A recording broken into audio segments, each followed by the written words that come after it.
കേരളത്തിൽ Hindu vote bank ഉണ്ടാവണം. അതിന് രണ്ട് കാഴ്ചകൾ, വേദനിപ്പിച്ച രണ്ട് കാഴ്ചകൾ നിങ്ങൾ കണ്ടിട്ടുണ്ട്, ഞാനും കണ്ടിട്ടുണ്ട്. കേരളത്തിന്റെ ബഹുമാന്യനായ മുഖ്യമന്ത്രി ഗുരുവായൂരിൽ ചെന്നു, ശ്രീ പിണറായി വിജയൻ. ഗുരുവായൂരിലെ ഒരു 100 മീറ്റർ ഇപ്പുറം നിന്നിട്ട് അയാൾ ചോദിക്കുകയാണ്, ആ വട്ടത്തിൽ കാണുന്നവന്റെ പേരാണോ ഗുരുവായൂരപ്പൻ എന്ന്? ആ വട്ടത്തിൽ കാണുന്നവന്റെ പേര് ഗുരുവായൂരപ്പനാണോ എന്ന് ചോദിക്കുന്ന ഒരു മുഖ്യമന്ത്രി നാളുകളിൽ നമുക്ക് വേണ്ടതുണ്ടോ എന്ന് ചിന്തിക്കേണ്ടത് നമ്മൾ ഹിന്ദുക്കളാണ് എന്നറിയണം.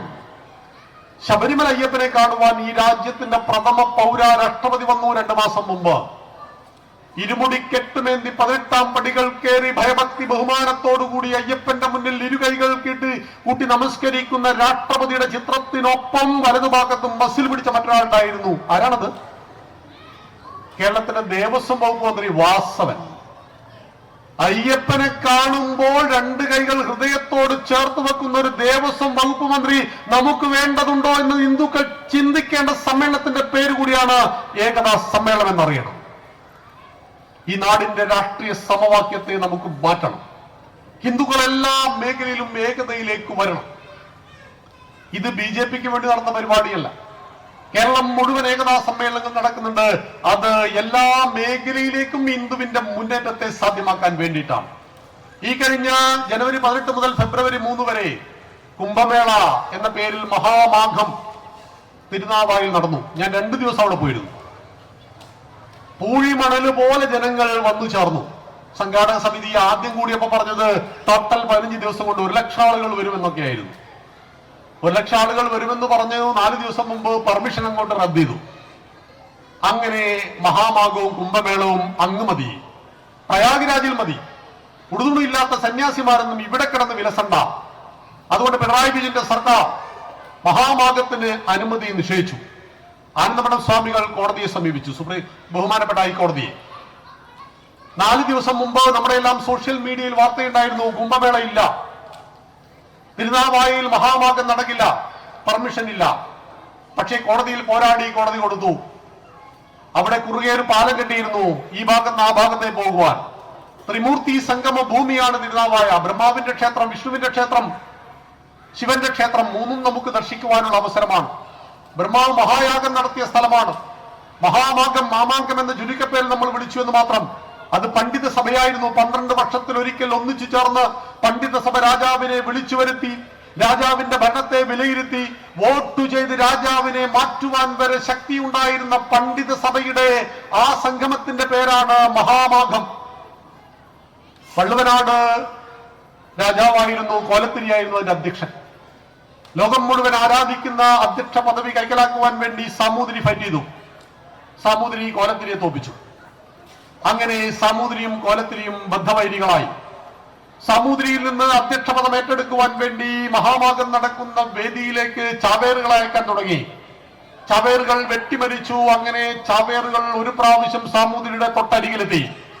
എന്നാൽ വിട്ടുമാറിയിട്ട് വിളക്കിന് കൊണ്ടു സാമൂതിരി കഷ്ടിച്ച് രക്ഷപ്പെട്ടു.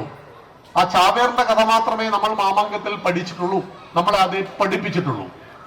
ചാവേറുകൾക്ക് വെട്ടിമരിക്കാൻ വേണ്ടി തിരുനാവായിൽ ഭാരതപ്പുഴയുടെ തീരത്ത് ഒരു സൗകര്യം ഉണ്ടാക്കി കൊടുത്തു. അതാണ് ഹിന്ദുവിന്റെ ഒരു ആചാരം എന്ന് പറയുന്നു. 45 കോടി ആളുകളെയാണ് കഴിഞ്ഞ മഹാകുംഭമേളയിൽ പ്രയാഗ്രാജിൽ പ്രതീക്ഷിച്ചത്. വന്നത് 66 കോടി ആളുകൾ, യൂറോപ്പിലെ ജനസംഖ്യയേക്കാൾ കൂടുതൽ. 66 കോടി ആളുകൾ ചളിവെള്ളത്തിൽ വന്ന് മുങ്ങുവാൻ വന്നിരിക്കുന്നു എന്ന് പറഞ്ഞവർക്ക് മനസ്സിലായില്ല. ഭാഗീരഥി വെറും ഒരു നദിയല്ല, സിന്ധു കേവലം ജലമല്ല, ഭക്ത്യാദരമാർന്ന അമരരൊഴുക്കിയ തന്നതി മോഹന തീർത്ഥം താൻ, അതിലൊരു നീർക്കണമെങ്ങാൻ പോരും ജന്മാന്തര സുഖ പാപം പോക്കാൻ എന്നാണ് നമ്മുടെ വിശ്വാസം. കൈലാസം വെറും ഒരു മലയല്ല, കൈവല്യത്തിൻ വെൺകൽ പ്രതിമ, അതിലധിവാസം ചെയ്വൂ ശിവനും ആദിശക്തിയാം പാർവതിയും, അതിലമരുമ്പോൾ നീലകണ്ഠനിൽ കാളകൂടവും അമൃതായി തീരുന്നതാണ് കൈലാസം എന്ന് വിശ്വസിക്കുന്നവരാണ് നമ്മൾ. അങ്ങനെയുള്ള രാഷ്ട്രത്തിന്റെ പേര് പുഴയ്ക്ക് നൽകിയ നാടാണ് കേരളം. ഭാരതത്തിൽ നിങ്ങൾ എവിടെ സഞ്ചരിച്ചാലും ഭാരതപ്പുഴ എന്ന പേരിൽ ഒരു പുഴ കാണില്ല. രാഷ്ട്രത്തിന്റെ പേര് പുഴയ്ക്ക് നൽകിയ നാട്ടിലാണ് രാഷ്ട്രവിരുദ്ധ ശക്തികൾ അഴിഞ്ഞാടുന്നത് എന്നുകൂടി നമ്മെ ഓർമ്മപ്പെടുത്തുന്നതായിരുന്നു ഈ കുംഭമേള മഹാമാഘം.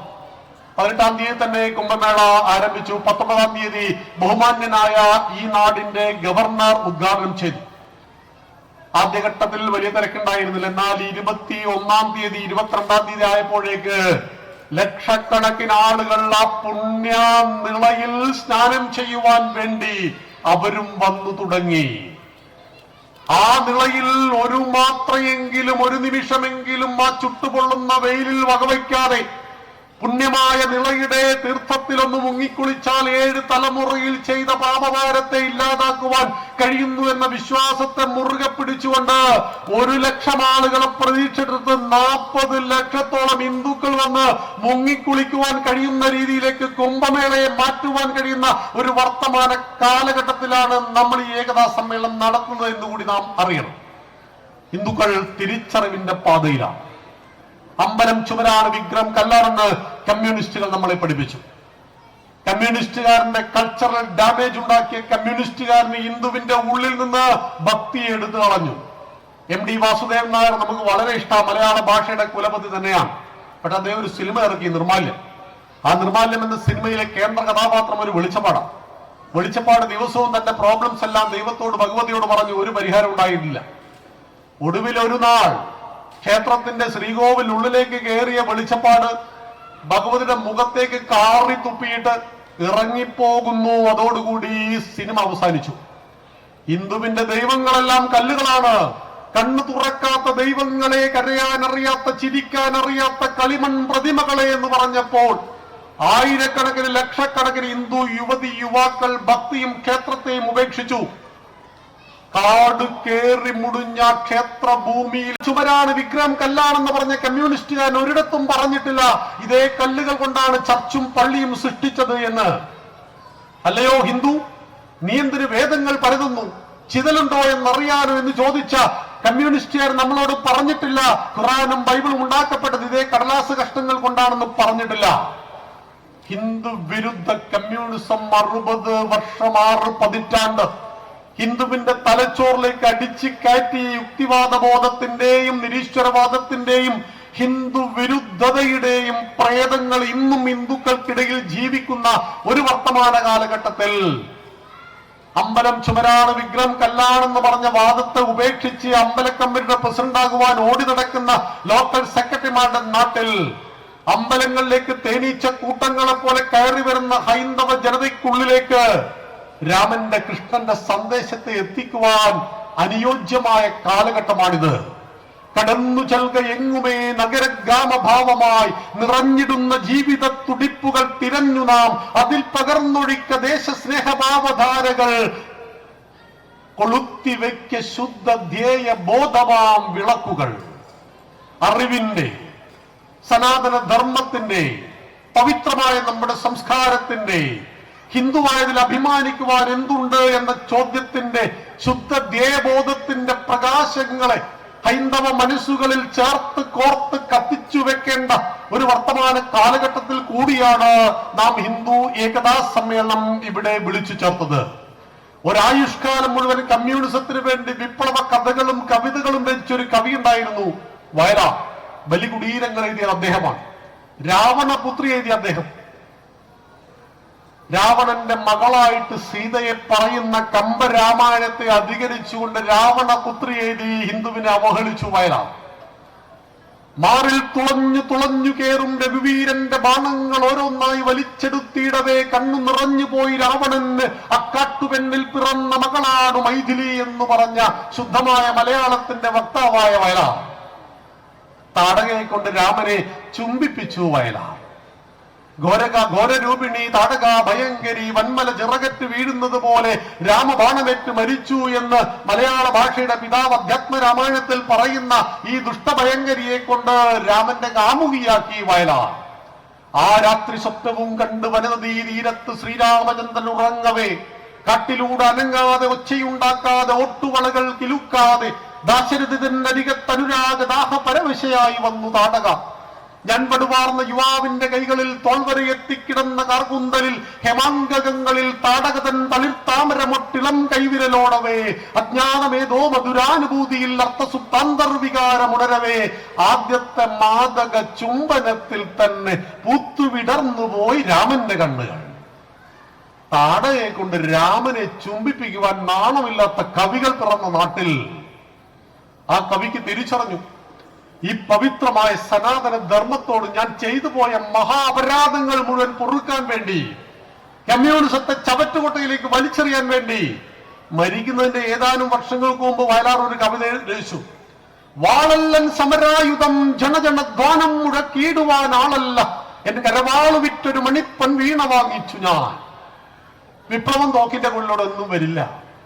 വിപ്ലവം നടത്തിയിട്ട് ലോകം മുഴുവൻ കമ്മ്യൂണിസ്റ്റ് വൽക്കരിച്ച് ഉള്ളവരും ഇല്ലാത്തവരും തമ്മിലുള്ള അന്തരത്തെ ഇല്ലാതാക്കി രാജ്യത്തെ മുഴുവൻ ഏകമാക്കാമെന്ന് പരിശ്രമിച്ച കമ്മ്യൂണിസം യുഗോസ്ലാവിയയിലും ചെക്കോസ്ലാവിയയിലും റുമേനിയയിലും ഹംഗറിയിലും പോളണ്ടിലും കിഴക്കൻ ജർമ്മനിയിലും കംബോഡിയയിലും സോവിയറ്റ് റഷ്യയിലും പിറന്ന മണ്ണിലും പരീക്ഷിക്കപ്പെട്ടവരും ചവറ്റുകുട്ടയിലേക്ക് വലിച്ചെറിയപ്പെട്ട ആ കമ്മ്യൂണിസത്തിന് എന്റെ ആധ്യാത്മിക ചിന്തകളെ തടുക്കുവാൻ കഴിയില്ലെന്നും മനസ്സിലാക്കിയ വയലാർ എഴുതി, ആരണ്യാന്തര ഗഹ്വരോദര തപസ്ഥാനങ്ങളിൽ സൈന്ധവോദാര ശ്യാമ മനോഭിരാമ പുളിനോപാന്ത പ്രദേശങ്ങളിൽ ആരന്തർമുഖം ഈ പ്രപഞ്ച പരിണാമോദ്ഭിന്ന സർഗക്രിയാസാരം തേടിയലഞ്ഞു പണ്ട് അവരിലെ ചൈതന്യമൻ ദർശൻ.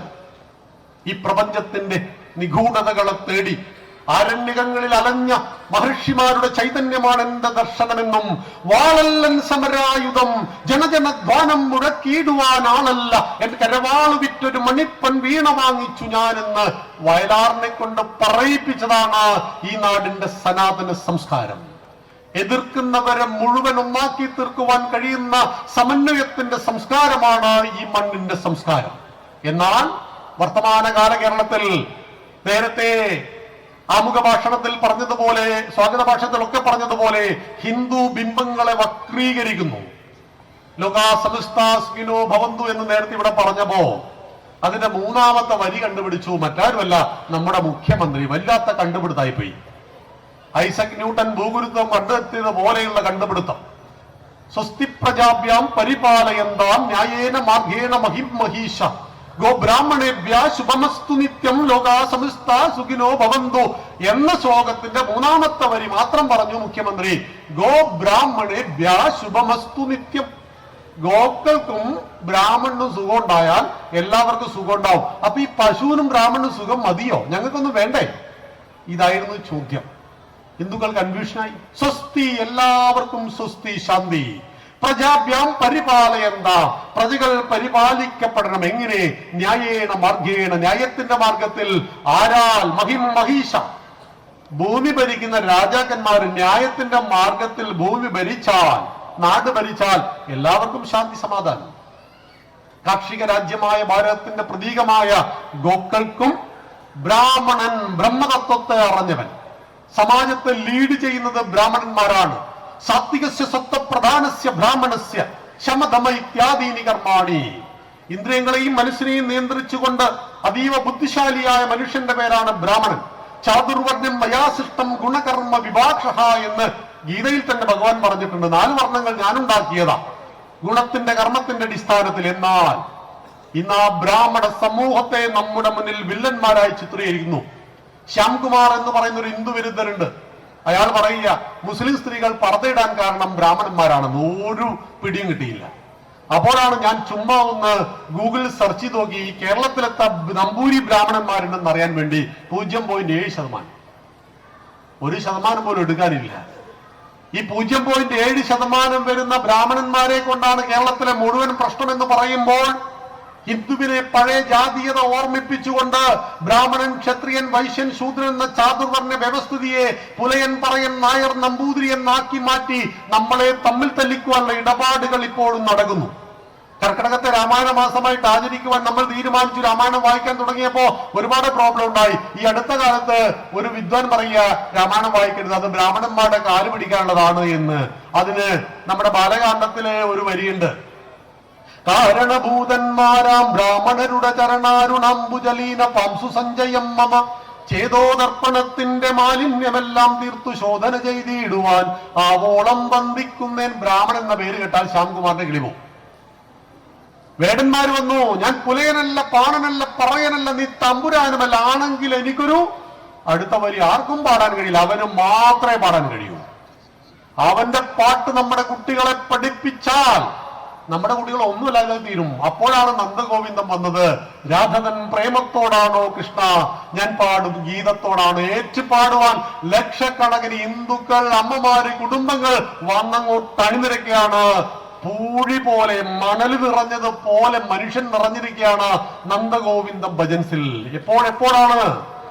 യഥാ യഥാ ഹിധർമ്മസ്യ ഗ്ലാനിർഭവതി ഭാരത അഭ്യുത്ഥാനം അധർമ്മസ്യ തദാത്മാനം സൃജാമ്യഹം പരിത്രാണായ സാധൂനാം വിനാശായ ചതുഷ്കൃതാം ധർമ്മ സംസ്ഥാപനാർത്ഥായ സംഭവാമി യുഗേ യുഗേ. എപ്പോഴെല്ലാം ഈ പവിത്രമായ ധർമ്മത്തിന് താഴ്ചയും അധർമ്മത്തിന് ഉയർച്ചയും ഉണ്ടാകുന്നുവോ അപ്പോഴെല്ലാം പരിത്രാണായ സാധൂനാം നല്ല ജനങ്ങളുടെ രക്ഷയ്ക്കും വിനാശായ ചതുഷ്കൃതാം ദുഷ്ടജനങ്ങളുടെ നാശത്തിനും ധർമ്മ സംസ്ഥാപനാർത്ഥായ ധർമ്മത്തിന്റെ സംരക്ഷണത്തിനും സംഭവാമി യുഗേ യുഗേ ഞാൻ യുഗങ്ങളായിട്ട് അവതരിക്കും.